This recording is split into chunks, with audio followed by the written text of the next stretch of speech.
بات کا چرچا کیا جاتا ہے۔ یہ ربیع الاول شریف کا مہینہ بہت عظیم مہینہ ہے۔ اس کی عظمت کا اندازہ اس بات سے آپ لگائیے کہ خداوند تعالیٰ کے علم میں ظاہر ہے اس مہینے کی عظمت جو قائم تھی اس کو اس نے اس مہینے میں ظاہر فرمایا۔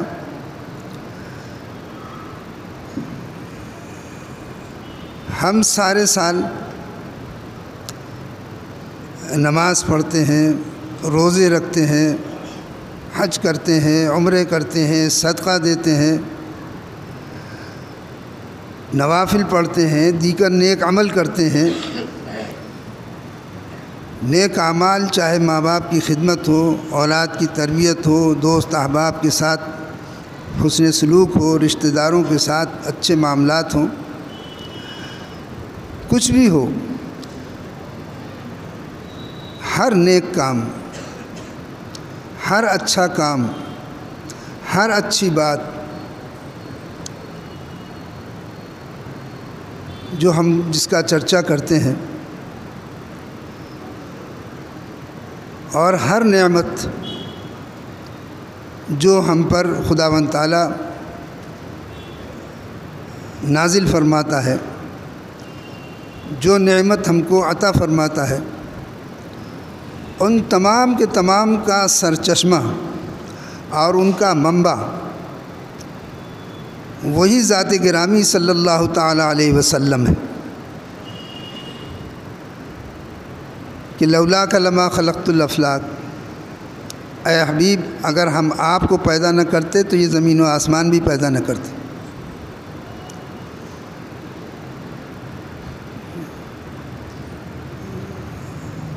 ہماری دنیا کی ہر چیز جو ہماری ضرورت ہے وہ خداوند تعالیٰ کی رحمت ہے۔ بغیر خداوند تعالیٰ کی رحمت کے ہمیں کوئی چیز حاصل نہیں ہو سکتی۔ ہر چیز کا تقاضا جو ہے وہ رحمت۔ اس لیے اللہ تعالیٰ نے فرمایا ہے کہ خداوند تعالیٰ رب العالمین ہے، وہ رب العالمین تمام جہانوں کا پالنے والا ہے، تو پرورش جو ہے پرورش رحمت کے تحت ہی ہوتی ہے۔ اگر رحمت نہ ہو تو پرورش نہ ہو۔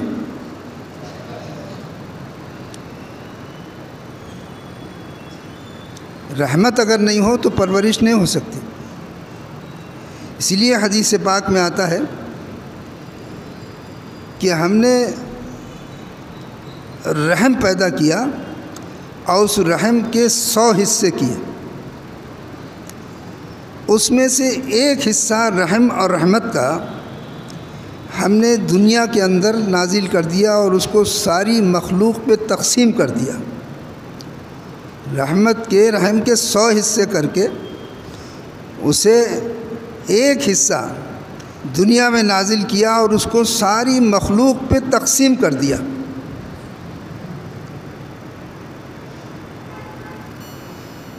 نباتات ہوں، جمادات ہوں، حیوانات ہوں، انسان ہو،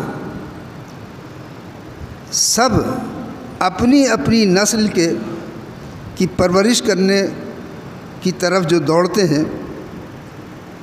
آپ دیکھیے بلی اپنے چھوٹے چھوٹے بچوں کو جب پیدا ہوتی ہے تو کس طرح اس کو بچا بچا کے ادھر ادھر لے جا کے رکھتی ہے، آفتوں سے بچانے کے لیے، بلے کے خوف سے کہ بلہ پھاڑ کے کھا جاتا ہے، اس وجہ سے اس کو ادھر ادھر گھروں پہ، جب تک وہ بچے بڑے نہیں ہو جاتے ہیں، جب تک اپنے آپ دوڑنے بھاگنے کے قابل نہیں ہو جاتے ہیں، وہ ادھر ادھر گھروں کے اندر چھپاتی رہتی۔ سیلاب کے زمانے میں ویسے اندازہ نہیں ہوتا ہے، جنگل میں آپ جائیے تب آپ کو نظر آئے گا، اور اگر سیلاب کے زمانے میں دیکھیے کہ جانور جب بہہ رہے ہوتے ہیں تو حتی الامکان وہ اپنے بچوں کو اپنی کمر پہ، پیٹھ پہ لاد کر بہہ رہے ہوتے ہیں اور لے جاتے ہیں، محفوظ جگہ پر پہنچاتے ہیں۔ انسان تو پھر کرتا ہی ہے۔ ماں شفیق ہے، ماں اپنے بچے کو سینے سے لگا کے رکھتی ہے، باپ پر اولاد کی پرورش کے لیے ساری زندگی اپنی لگا دیتا ہے۔ کس کے لیے کر رہا ہے؟ اولاد کے لیے کرتا ہے، محنتیں کرتا ہے، مشقتیں کرتا ہے، مصیبتیں کرتا ہے۔ یہ سب جذبہ ہے رحمت کا، رحم کا جذبہ ہے۔ اور رحم کا جذبہ جہاں سے نکل جاتا ہے تو آپ خود سے ہوں گے کہ کبھی اولاد ظالم ہو جاتی ہے، کبھی باپ ظالم ہو جاتا ہے، کبھی شوہر ظالم ہو جاتا ہے، کبھی بیوی ظالم ہو جاتی ہے۔ جہاں سے صفت رحمت ہٹ جاتی ہے وہاں ظلم آ جاتا ہے۔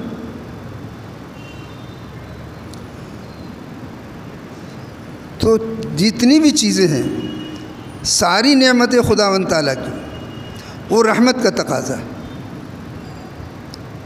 وہ رب العالمین ہے، تمام جہانوں کو پالنے والا ہے، اپنی رحمت سے سب کو پال رہا ہے، پیڑ کو، پودوں کو، ہر چیز کو۔ لیکن اس رحمت کا ذریعہ،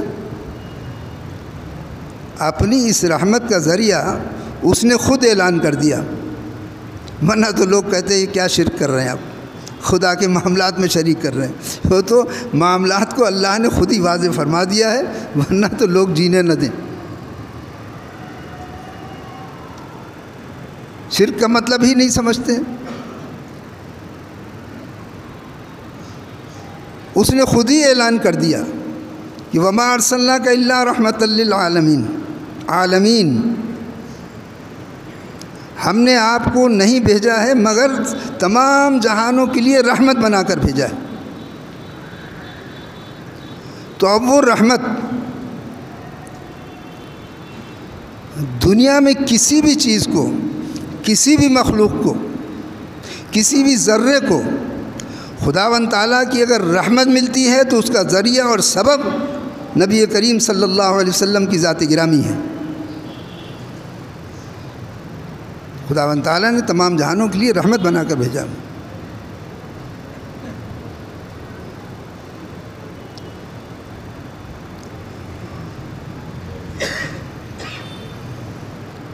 حج آپ کرتے ہیں، حج کرنے کے لیے جاتے ہیں، خانہ کعبہ کا طواف کرتے ہیں، خداوند تعالیٰ آپ کے سارے گناہوں کو معاف کر دیتا ہے۔ زمزم پیتے ہیں، آپ کو خداوند تعالیٰ آپ کو صحت عطا فرما دیتا ہے۔ روزے رکھتے ہیں، خداوند تعالیٰ آپ پر رحمتیں نازل کرتا ہے، جنت کا آپ سے وعدہ کرتا ہے کہ روزے داروں کے لیے مخصوص دروازہ قائم کیا جائے گا، جس دروازے سے صرف روزہ رکھنے والے ہی داخل ہوں گے۔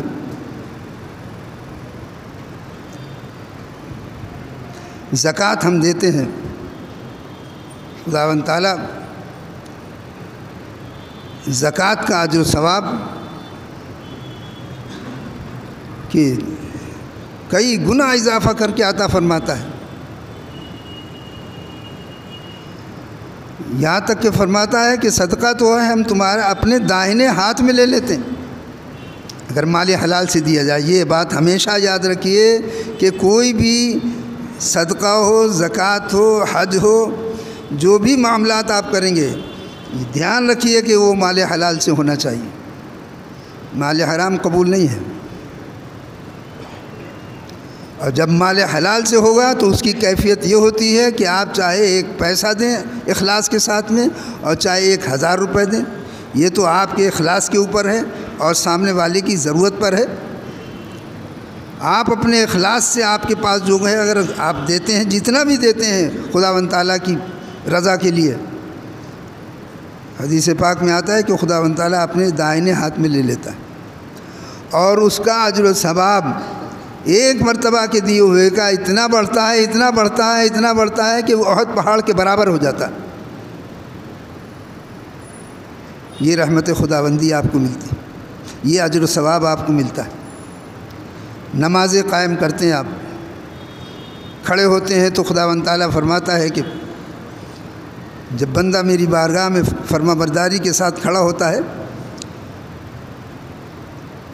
تو مجھے سب سے زیادہ پسند ہوتا ہے۔ اللہ کو سب سے زیادہ محبوب ہوتا ہے وہ بندہ جو فرمانبرداری کے ساتھ اس کے سامنے کھڑا ہوتا ہے۔ جب سجدے میں جاتا ہے تو خداوند تعالیٰ فرماتا ہے کہ یہ جو بندہ سجدے میں جاتا ہے تو میرے سب سے زیادہ قریب ہوتا ہے اس وقت جب وہ سجدے میں جاتا ہے۔ لیکن یہ رحمت، یہ برکت، یہ عظمت، یہ فضیلت، یہ حج، یہ زکوٰۃ، یہ رمضان کا مہینہ، یہ کس کے صدقے میں ملا؟ لولاک لما خلقت الافلاک۔ آپ کو ہم پیدا نہ کرتے تو جہان پیدا نہ کرتے۔ جب جہان نہیں پیدا ہوتا تو کیا ہوتا پھر؟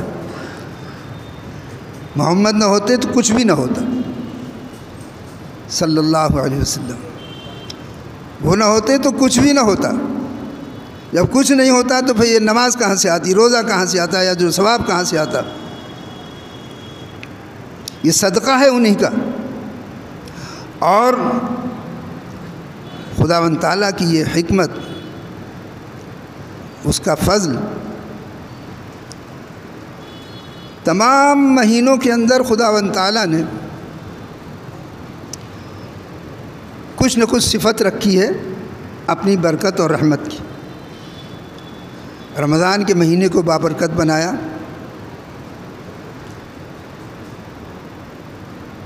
حج کے مہینے کو بابرکت بنایا، جمعے کے دن کو بابرکت بنایا کہ جمعے کے دن 70 گنا اجر بڑھا دیا جاتا ہے۔ جمعے کے دن فرشتے آتے ہیں، گلی کوچوں میں جو مسجد کو راستے آتے ہیں ان گلی کوچوں میں فرشتے کھڑے ہوتے ہیں، دروازوں پہ کھڑے ہوتے ہیں، مبارکباد دے رہے ہوتے ہیں نمازیوں کو۔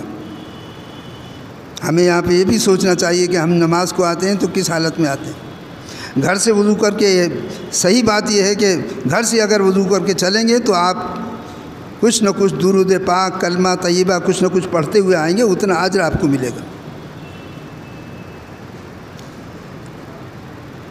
جب آپ وضو کر کے گھر سے چلیں گے تو اس وقت سے ہی نماز کے اجر و ثواب میں آپ داخل ہو جاتے ہیں۔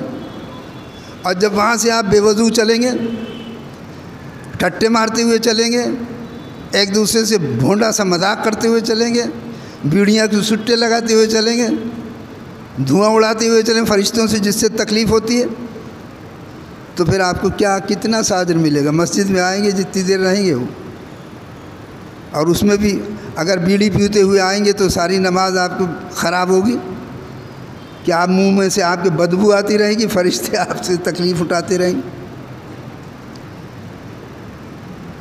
اسی لیے تو فرمایا گیا کہ جمعے کا جو اہتمام کرتا ہے، جمعے کا جو شخص اہتمام کرتا ہے، صاف ستھرے کپڑے پہنتا ہے، خوشبو لگاتا ہے، مسجد میں آتا ہے، شور شغب نہیں کرتا، دنیا کی باتیں نہیں کرتا ہے، سکون سے رہتا ہے، نماز پڑھتا ہے، ذکر کرتا ہے، اذکار کرتا ہے، سکون سے خطبہ سنتا ہے، نماز ادا کرتا ہے اور چلا جاتا ہے، تو اس کیفیت کے ساتھ اس نے آ کر اگر نماز ادا کری ہے تو خداوند تعالیٰ اس کے ایک جمعے سے دوسرے جمعے تک اور مزید 3 دن اور گناہ معاف فرما دیتا ہے۔ یعنی 11 دن کے سمجھیے، 11 دن کے گناہ معاف ہو جاتے ہیں اگر اہتمام کے ساتھ جمعے کی نماز پڑھنے کے لیے آتا ہے۔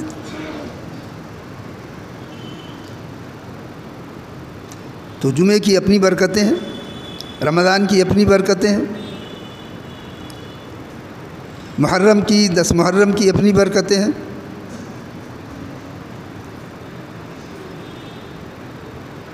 تو اگر ان تمام کسی بھی مہینے میں، یہ حکمت ہے خداوند کریم کی کہ اگر ان میں سے کسی مہینے بھی نبی کریم صلی اللہ علیہ وسلم کا ورود و بعوث ہوتا اور آپ کی پیدائش ہوتی تو یہ ہوتا کہ رمضان کے بڑے بابرکت مہینے میں آپ پیدا ہوئے، یہی تو کہا جاتا، اور کیا کہا جاتا؟ جیسے ہم اپنے بچوں کے لیے کہتے ہیں بھائی بڑے مبارک دن میں پیدا ہوا، جمعے کے دن پیدا ہوا، رمضان میں پیدا ہوا، تو کہا جاتا کہ بڑے مبارک مہینے میں پیدا ہوئے۔ 10 محرم کو پیدا ہوتے تو کہا جاتا کہ سب سے عظیم دن ہے۔ جس میں خداوند تعالیٰ نے سب تمام بڑے بڑے معاملات اور حوادث پیدا کیے۔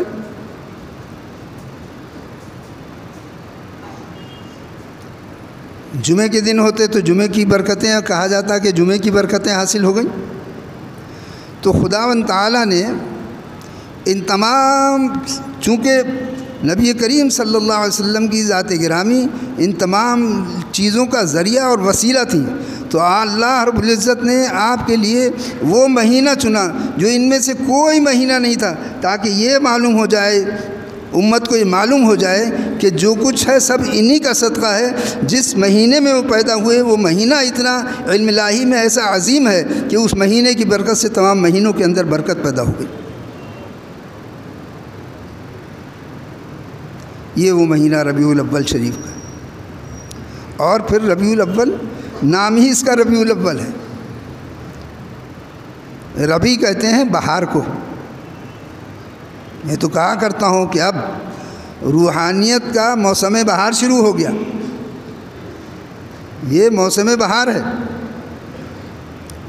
یہ پہلا مہینہ ربیع الاول ہے، اس کے بعد دوسرے مہینے میں بھی اس بہار کی اثر پڑتا ہے، ربیع الثانی آتا ہے۔ اس کے بعد پھر وہ رجب آ جائے گا جس میں معراج ہوئی تھی، پھر شعبان آ جائے گا جس میں ایک رات خداوند تعالیٰ نے عطا کی ہے، جس میں امت کو بخش دیا جاتا ہے، گناہ معاف ہو جاتے ہیں۔ پھر رمضان آ جاتا ہے، اس میں شب قدر آ جاتی ہے، عید کا دن آ جاتا ہے، بقرعید آ جاتی ہے، محرم آ جاتا ہے۔ یہ تمام اس کے بعد یہ دروازہ ہے، خداوند تعالیٰ نے رحمت کا دروازہ کھول دیا۔ موسم بہار ہے روحانیت کا،